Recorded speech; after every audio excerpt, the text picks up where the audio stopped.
하나님의 말씀 잠언서 11장 1절에서 4절 말씀까지 우리 한 절씩 교독하도록 하겠습니다. 잠언서 11장 1절에서 4절 말씀까지입니다. 속이는 저울은 여호와께서 미워하셔도 공평한 주는 그가 기뻐하시느니라. 교만이 오면 욕도 오거니와 겸손한 자에게는 지혜가 있느니라. 정직한 자의 성실은 자기를 인도하거니와 사특한 자의 패역은 자기를 망케 하느니라. 재물은 진노하시는 날에 무익하나 의리는 이제 우리 말씀을 묵상하는 시간인데요. 오늘은 잠언서 11장의 말씀을 우리가 묵상을 합니다. 31절까지 있는 11장인데 잠언서는 다른 성경하고 달리 절수가 조금 짧기 때문에 31절까지 있어도 그렇게 긴 장은 아닙니다. 지난 시간에 우리가 10장을 말씀을 들었습니다마는 잠언서가 이 마샬이라는 격언 혹은 속담, 비유, 비교 이런 뜻을 가지고 있다 그렇게 말씀드렸는데 잠언서는 항상 이렇게 두 부류를 비교해놨지요. 비교해놨는데 오늘도 이제 11장도 역시 그런 두 부류를 비교해놓은 그런 장면들을 우리가 봅니다. 그래서 1절부터 31절까지 한 문제 한 절씩 읽으면서 간단하게 묵상을 하겠습니다. 1절부터 보십시다. 속이는 저울은, 사실 요즘은 속이는 저울이 우리 한국에는 많이 줄었죠. 근데 얼마 전까지만 해도 저울을 속여가지고 양을 속여가지고 파는 사람들이 많았습니다. 근데 몰라요. 요즘은 그런 사람이 혹 있는지는 모르겠습니다만은 잘 이렇게 보지를 못하는데 아무튼 하나님이 미워하시는 거예요. 속이는 저울은 여호와께서 미워하셔도 개역 개정은 그냥 미워하시나 이렇게 번역을 해놨습니다. 그래서 속이는 저울은 하나님이 무조건 싫어하셔요. 싫어하실 뿐만 아니라 미워하신다는 거예요.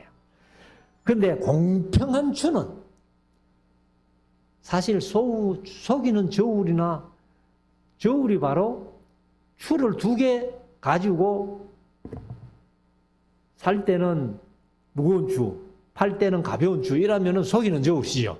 그런데 공평한 추를 2개를 가지는 게 아니고 1개만 가지고 이렇게 물건을 사고 판다면은 그가 여호와시죠. 하나님이 기뻐하신다. 그래서 우리가 그 아모스서에서 말씀을 드렸습니다만은 아모스 5장 24절 이하에 쭉 보면은 하나님께서 내가 너희의 절기도 미워한다. 내가 너희의 성회도 미워한다. 너희의 그 제사나 그리고 이 노래소리, 비파소리 다 미워한다. 그러면서 내가 진정으로 바라는 게 뭐냐? 정의를 물같이 공의를 하수같이 흐르게 하는 것이다. 그러니까 하나님이 공평한 추, 이게 공의거든요. 공의를 기뻐하신다는 거예요. 자, 2절 교만이 오면 욕도 오거니와 겸손한 자에게는 지혜가 있느니라. 그러면 겸손이 뭐고 교만이 뭐냐? 교만이 오면 욕도 온다는 거예요. 욕, 부끄러움, 불명예, 수치 이런 건데 교만은 배우기 싫어하는 게 교만입니다. 그러나 겸손은 잘 듣는 거예요. 겸손한 자들은 말씀을 경청합니다. 경청한다는 게 뭐예요? 배운다는 거예요. 그래서 교만이 오면 욕도 오지만은 겸손한 자에게는 지혜가 있다. 왜요? 끊임없이 듣고 배우기 때문에. 3절 정직한 자의 성실은 자기를 인도하거니와. 정직한 자가 성실한 거죠, 사실은. 그렇기 때문에 이제 정직한 자의 성실, 아주 정성을 다해서 요령 피우지 않고 그렇게 하는 사람에게는 자기가 자기를 인도한다는 거예요. 그러나 사특한 자는 사특한 자의 폐역은 자기를 망케 한다는 거예요. 멸망시킨다는 거예요. 그러니까 우리가 정직하게 자기를 인도하는 그런 삶이 하나님이 기뻐하시는 삶이지, 배역해서 사특해서 그렇게 자기를 망하게 하는 그런 것은 하나님이 원치 않으신다. 4절 저물은 진노하시는 날에 무익하나. 사실은 하나님이 진노를 내리실 때에는 재물이 아무 필요가 없는 거예요. 그래서 성경에서는 이제 가끔 하나님이 구약에서 그런 말씀하시잖아요. 너희들이 우상 만들어 놓고 그리고 그 우상에게 모든 재물을 바치면서 우상을 섬기는데 내가 어떤 재앙을 내릴 때에 그 우상들이 내 재앙에서 진노에서 구원하나 해봐. 한번 봐라. 구원할 수가 없지요, 우상들이. 그래서 재물은 진노하시는 날에 아무 유익이 없습니다. 하나님의 심판에는. 그러나 의리는 했는데, 의리 하는 것이 좀 우리 남자들의 의리 이게 아니고 개역 개정은 공의는 이렇게 했어요. 공의, 의리가 공의. 그래서 1절에서도 바로 공평한 추를 하나님 기뻐하신다 했는데, 공의는 죽음을 면케하느니라. 개혁개정은 죽음에서 건지시느니라. 그러니까 공의롭게 정직하게 이렇게 사는 사람들은 하나님께서 죽음에서 건져주신다는 거예요. 그래서 사람들이 혹시 돈만 있으면 다 될 줄 알지만은 돈이 아무리 많아도 하나님의 진노에서는 돈이 무익하다는 거예요. 아무 유익이 없고. 그러나 공평하게 정의롭게 사는 사람들은 죽음을 면케해 주신다. 5절 완전한 자는 그 의로 인하여 이제 개정은 완전한 자의 공의는 이렇게 했어요. 그래서 그 길이 곱게 되려니와. 그러니까 완전한 자는 흠 없는 자, 완전한 자, 이제 정상적인 건전한 사람 그런 뜻을 가지고 있는데, 그런 사람들이 이제 공의를 행하여 가는 때에 그 길이 곱게, 아주 평탄하게 곧게 이렇게 되지만은 악한 자는 그 악을 인하여 넘어지리라. 그 길을 바로 가지 못하고 길에서 넘어진다는 거예요. 하나님이 그렇게 하신다는 거예요.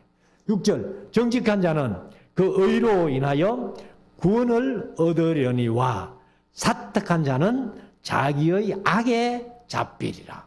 자기 악에 잡혀가지고 하나님의 심판받고 결국은 지옥 가는, 불과 영원으로 타는 못에 영원히 가는.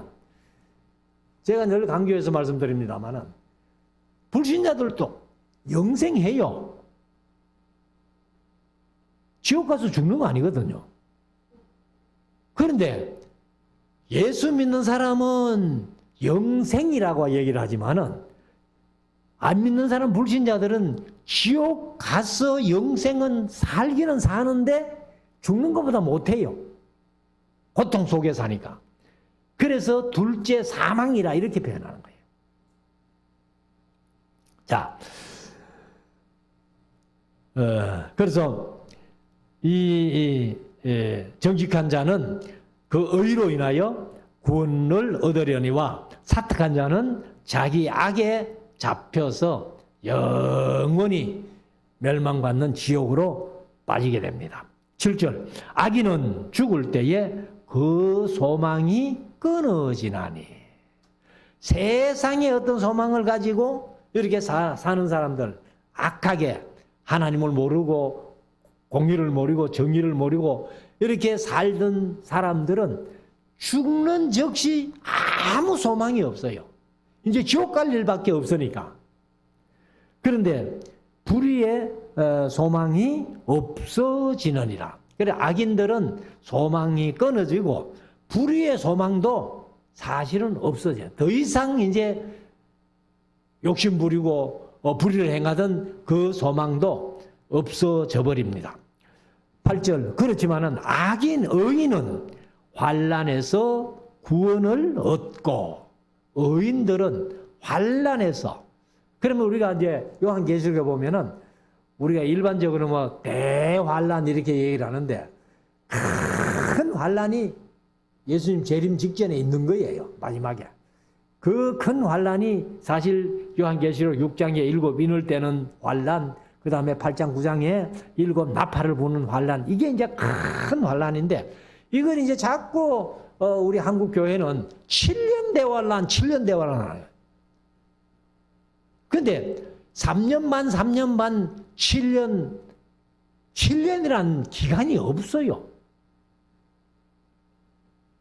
그래서 제가 늘 강조해서 말씀드렸습니다만은 만약에 7년이라는 기간을 정해놓으면요, 예수님이 하신 말씀이 엉터리가 되어버려요.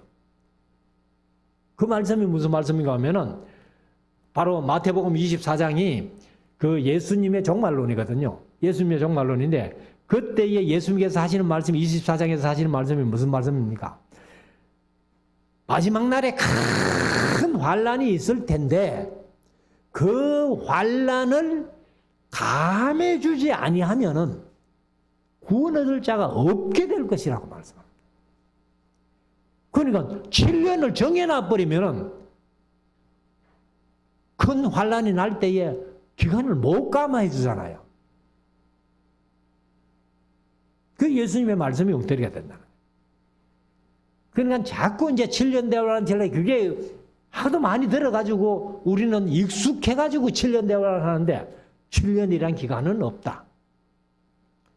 아무튼 큰 환난이 그렇게 옵니다. 오는데 그런데 의인은 환난에서 구원을 얻고 악인은 와서 그를 대신하느니라.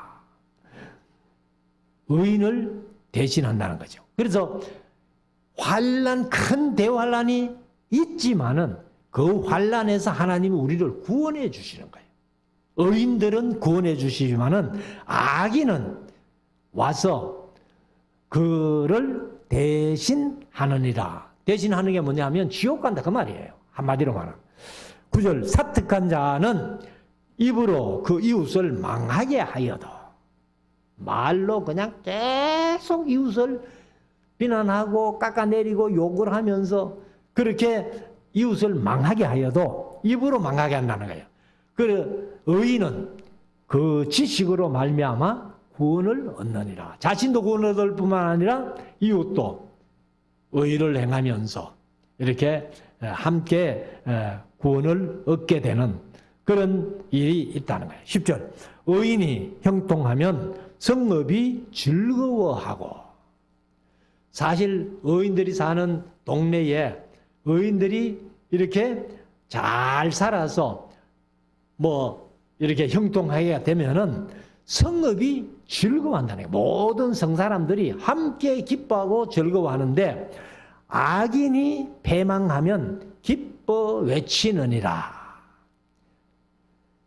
형통한 사람이 잘 되면은 모든 사람들이 다 야, 그 좋은 일이네, 참 기쁜 일이네, 다 같이 기뻐해야 될 일이네 하는데 악인이 패망하면은 아이고 잘 됐다, 어? 그놈 잘 됐다 이렇게 그 잘 망했다고 그렇게 얘기를 한다는 거예요.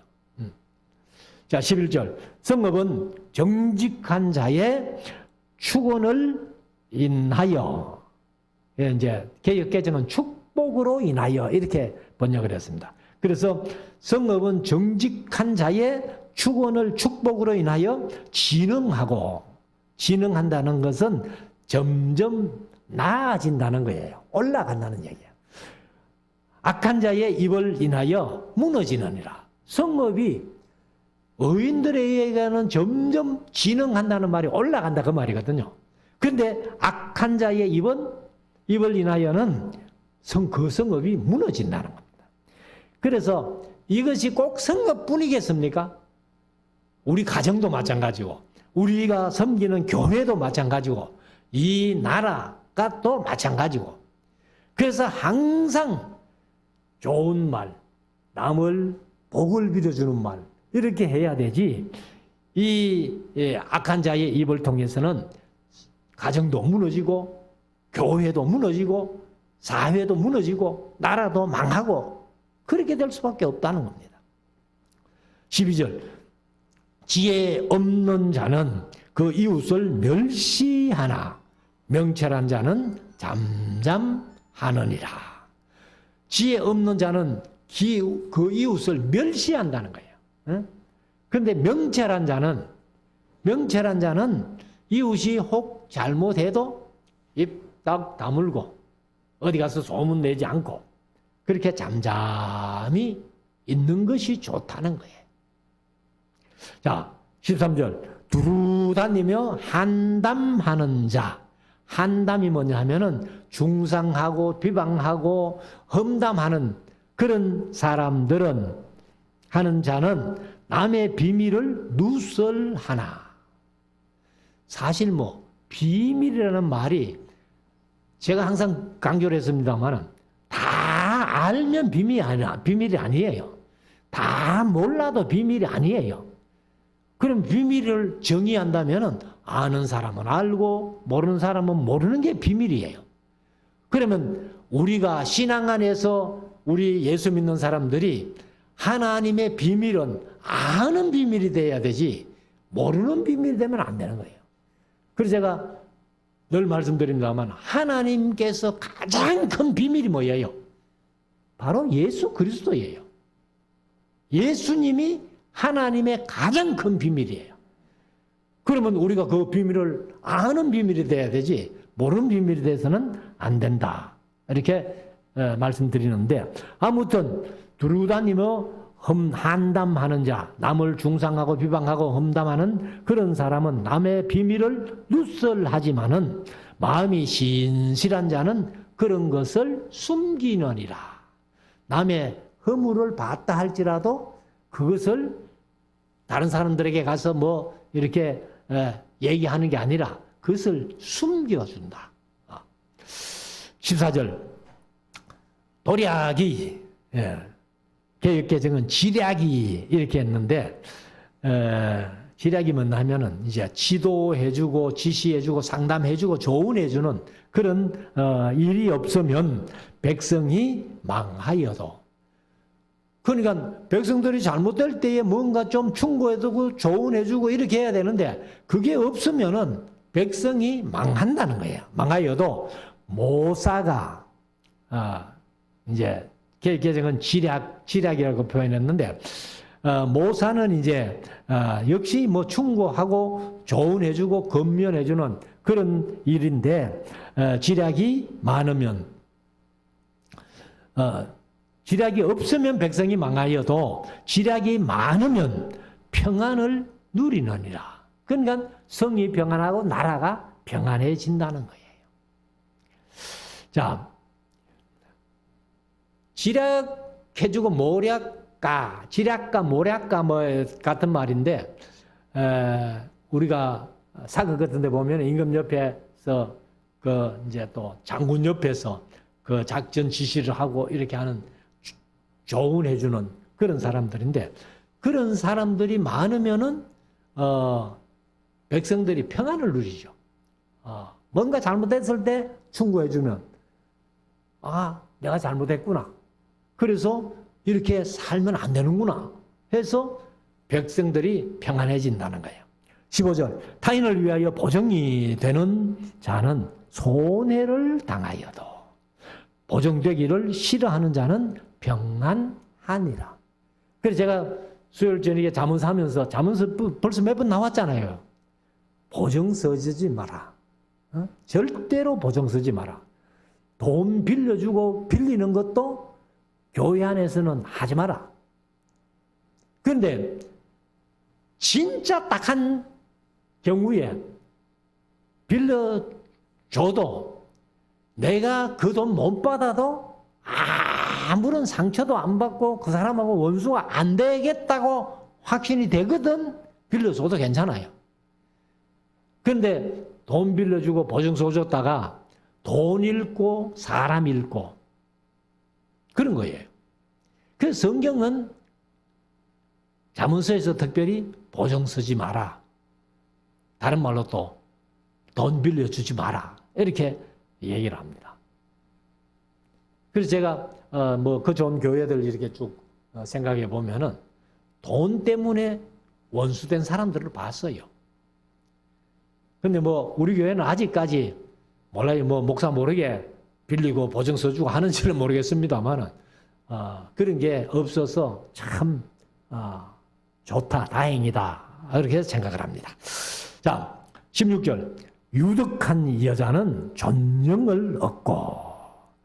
유득한 여자, 유득이 뭐냐 하면은 아주 은총을 입고 은혜를 입은 여자, 또 매력적인 여자, 아름다운 여자 이런 뜻도 있습니다만은 아무튼 그런 여자들은 존영을 얻는다는 거예요. 여기 존영이라고 번역했는데 가보드 하는 히브리어가 풍부, 다량, 다수, 부, 영예, 영광 이런 거니까 아마 물질적으로 부하게 된다 그런 얘기죠. 건면한 남자는 재물을 얻느니라. 그래서 이 건면한 남자는 이렇게 얘기를 했는데 건면한 남자라고 건면이 뭔가 하고 이제 원어를 봤더니만은 아리처라는 말인데 아리처라는 말이 두려움을 일으키는 공포감을 주는 이런 뜻이에요. 그래 건면하고는 전혀 관계없는 말인데 왜 건면이라고 번역했을까 그렇게 생각을 했는데 사실은 그 바른 성경에서 보니까 그 여기 번역을 그렇게 해놔요. 바른 성경은 난폭하고 무자비한 남자는 그러니까 공포감을 주고 두려움을 일으키는 그런 사람들이 난폭한 사람들이잖아요. 문신 새겨가지고 막 이렇게 다니는 그런 사람들인데 그런 남자는 유득한 여자와 대조가 된다는 거예요.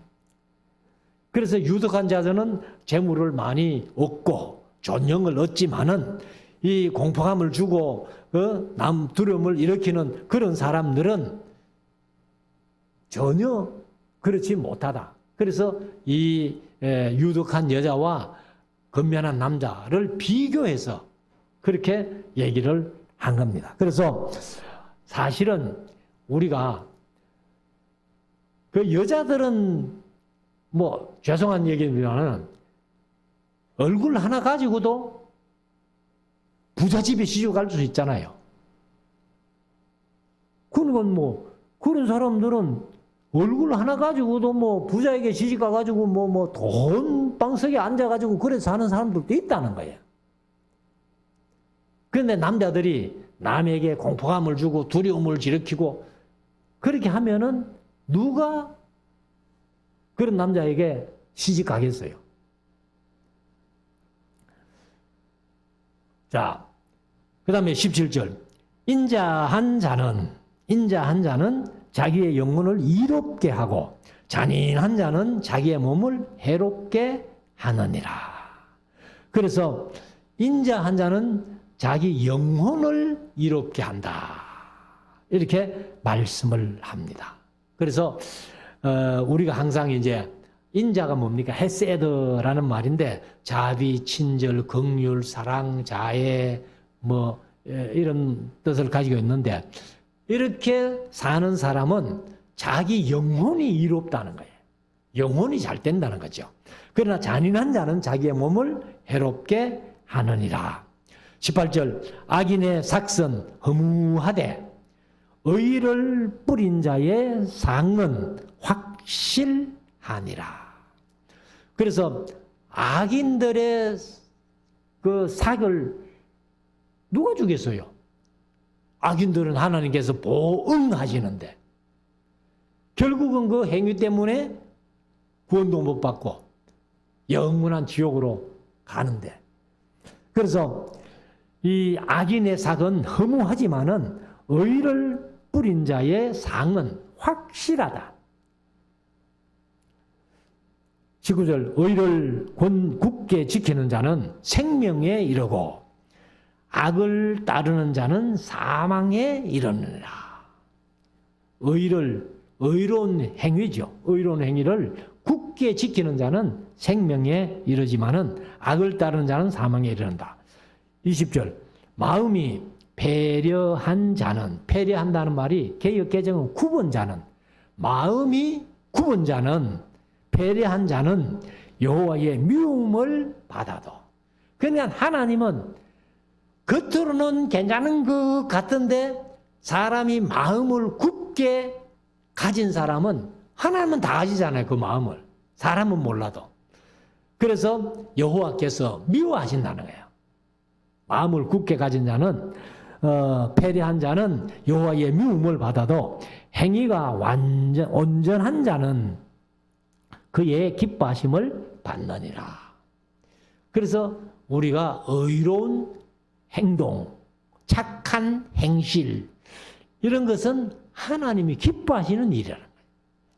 21절, 악인은 피차 손을 잡을지라도 벌을 면치 못할 것이나 의인의 자손은 구원을 얻으리라.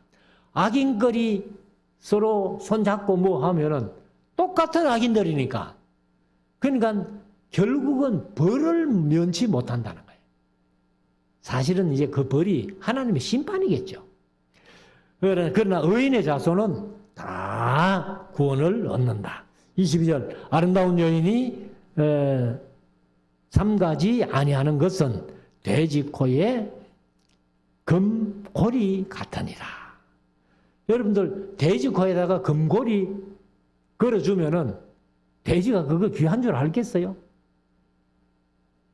멧돼지 같은 거는 뭐 이 코로 그냥 땅을 막 파고 다니는데 그 코에 금고리 떡 걸어줘 놓으면은 땅 파다가 어디 흘러붙는지도 모를 텐데. 그러니까 이 아름다운 여인이 삼가지 아니하는 것 그랬는데, 이제 여자가 뭐 얼굴만 잘생긴다고 된 게 아니다는 그런 말이죠. 그러니까 삼가해야 될 것 삼가하고, 이렇게 좀 행실이 이렇게 좀 올바른 행실을 해야 되는데, 그런 것도 모르는, 얼굴만 잘생긴다고 해가지고 그런 사람은 돼지 코에 금고리 걸어주는 거하고 똑같다. 23절, 의인의 소원은 오직 선하나 악인의 소망은 진노를 이루느니라. 악인들은 뭐 항상 뭘 할까, 뭘 가질까 하는 것도 남에게 악을 끼쳐서 하니까, 그러니까 결국은 하나님의 진노를 산다. 24절, 헛터 구제하여도 더욱 부하게 되는 일이 있나니 과도히 아껴도 가난하게 될 뿐이니라. 그러니까 헛터 구제하는 것이 이게 뭐 돈을 그냥 없애버리는 것처럼 그렇게 느껴지지만은, 그런 사람들은 결국은 그런 것들이 다 하나님의 상급으로, 보상으로 이렇게 더 부하게 된다는 거예요. 근데 그걸 아낀다고 남을 도와주지 않고 그렇게 아껴도 그 사람은 가난하게 될 뿐이다. 아껴가지고 자기가 붙들고 있으면 부자 될 줄 알지만은 그렇지 않다는 거예요. 그래서 우리가 남을 많이 구제하고 도와주는 이것이 부하게 되는 지름길입니다. 그래서 제가 뭐 큰 교회는 목회 못하고 작은 교회를 목회하지만은, 제가 목회 처음 나갈 때부터 11조를 떼가지고 이렇게 도와주는 일을 지금까지 우리 교회도 지금도 하고 있고 그렇게 하니까 뭐 재정적으로 크게 부하게 막 이렇게는 안 돼도 그래도 교회가 비단지고 먹고 살 만큼 그렇게 하나님이 늘 도와주시는 거예요. 자, 25절. 구제를 좋아하는 자는 풍족하여질 것이요. 똑같은 말이죠. 헛되이 구제하여도 구제하는 자는 부하게 되는데 구제를 좋아하는 거. 구제를 좋아하는 게 뭐예요? 남을 도와주는 거거든. 그는 풍족하여질 것이요. 남을 윤택게 하는 자는 자기도 윤택해진다. 여기 이제 우리말에는 우리 성경에는 없는데 개역 개정에는 자기도 하고 연놨어요. 그래서 남을 윤택게 하는 자는 자기도 윤택해진다. 그렇게 말씀을 합니다. 26절. 곡식을 내지 아니하는 자는 백성에게 저주를 받을 것이나 파는 자는 그 머리에 복이 임하리라. 이게 이제 뭐냐면은 우리가 소위 말해서 매점 매석하는 행위. 그러니까 뭐 좀 비싸다 싶으면은 막 몽땅 사들여 가지고 더 비싸게 팔아먹는 그런 것들은 백성들이 미워하시요. 그래서 백성에게 저주를 받는다네. 아이고 그렇게 지 혼자 잘 먹고 잘 살게 했다고 돈 벌겠다고 그래 해? 아이고 막 저주나 받아라 뭐 이렇게 이제 백성들이 그렇게 한다는 거예요. 그러나 파는 자는 이렇게 뭐든지 이렇게 생기면은 이렇게 뭐 돈을 받고 팔더라도 이렇게 다른 사람도 필요하니까 그러니까 이제 같이 이렇게 파는 자는 그 머리에 복이 임하리라. 27절. 선을 간절히 구하는 자는 은총을 얻으려니와 악을 더듬어 찾는 자에게는 악이 임하리라. 악을 더듬어 찾으니까 악이 올 수밖에 없죠. 28절. 자기의 재물을 의지하는 자는 패망하려니와 의인은 푸른 잎사귀 같아서 번성하리라. 그래서 하나님을 의지 아니하고 자기 재물, 돈만 의지하는 그런 사람은 결국은 망한다는 거예요. 그런데 의인은 푸른 잎사귀 같이 번성하게 된다. 29절. 자기 집을 해롭게 하는 자의 소득은 바람이라. 미련한 자는 마음이 지혜로운 자의 종이 되리라. 그래서 여기 보면은 끝없이 지혜와 자비 이런 것들을 많이 좀 베풀고 살아라. 이렇게 말씀을 합니다. 30절. 의인의 열매는 생명나무라. 의인의 열매는 생명나무라는 거예요. 그래서 많은 사람이 그 열매를 따먹을 수 있도록 그렇게 하는데 지혜로운 자는 사람을 얻느니라. 그래서 여러분들이 세상 살아가면서 내 주위에 가까이에 사람이 많다는 것은 그게 복이에요.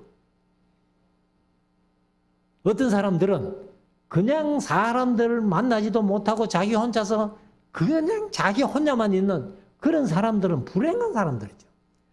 그래서 지혜로운 사람들은 사람을 많이 얻는다. 그렇게 말씀을 합니다. 마지막 31절. 보라, 의인이라도 이 세상에서 보응을 받겠거든. 사실은 의롭게 산다고 사지만은 이 세상이 악하기 때문에 때로는 보응받는 것처럼 그렇게 느껴질 때가 있다는 거예요. 그런데 하물며 의인이라도 이 세상에서 보응을 받겠거든. 하물며 악인과 죄인은 더 큰 보응 받지 않겠나. 그래서 악인과 죄인이리요. 이렇게 말씀을 합니다. 그래서 우리가 이제 이 세상 살아가면서 이 세상에서는 너무 모을 필요도 없어요, 사실. 예수님께서 우리에게 기도를 가르쳐 주실 때 일용할 양식을 주심에 감사해라. 그리고 조금 여유가 있으면은 자꾸 남을 도와주려고 해서는. 그래서 헛헛구제하여도 부하게 된다는 거예요. 근데 과도 약겨도 가난하게 된다는 거예요. 그러니까 될 수 있으면 남을 많이 구제하고 배려하고 도와주고 이것이 하나님의 뜻이에요. 그래서 나중에 하나님 앞에 설 때에 하나님께서 우리에게 큰 보상을 받을 수 있도록. 근데 악인들은 같은 본데 악인은 보응이에요. 그래서 의인은 보상, 악인은 보응 이렇게 된다는 겁니다. 그래서 우리가 이 잠언서를 많이 읽으면서 이런 지혜를 우리가 얻어서 세상을 승리하며 살아야 돼요. 제가 매일 보내드리는 성경 읽기 속에 매일 잠언 한 장이 다 이어놨어요. 그러니까 1년 들으면은 잠언서는 12번을 듣는 거예요. 그래서 앞으로 시편도 이제 하루에 5장씩 읽으면 한 달이면 시편 150편까지 다 읽는데 5장을 긴 거는 길고 짧은 건 짧으니까 그렇게 편집해서는 안 되겠고 그래서 150편을 시간별로 이렇게 쭉 제가 나눠 보니까 아직 다 나눈 건 아닌데 하루에 한 10분에서 12분 정도 10분에서 12분 정도 들으면은 한 달이면은 10편을 150편까지 다 들을 수 있더라고. 그래서 지금 편집 중에 있습니다. 그래서 어느 달 초 1일이 되면은 10편이 또 같이 나갈지 몰라요. 그러면 잠언서 매일 한 장씩 읽고 10편 매일 10분에서 12분 정도 이렇게 듣고 그러면은 시편이 좋은 게 뭐냐면은 신앙의 선진들이 경험한 걸 다 얘기해 놨잖아요. 그러니까 우리가 시인들이 경험하고 썼던 그런 내용들이기 때문에 신앙의 간정도 있고 기도도 있고 하니까 들으면은 우리도 어떻게 신앙생활을 해야 되겠다 하는 것을 느낄 수 있다는 거예요. 그래서 우리가 모쪼록 이 잠언서를 읽으면서 지혜를 많이 얻어가지고 우리가 이 세상을 지혜롭게 하나님의 뜻대로 살아서 하나님 앞에 크게 상급받는 저와 여러분들 될 수 있기를 주의 이름으로 축원합니다. 기도드리겠습니다.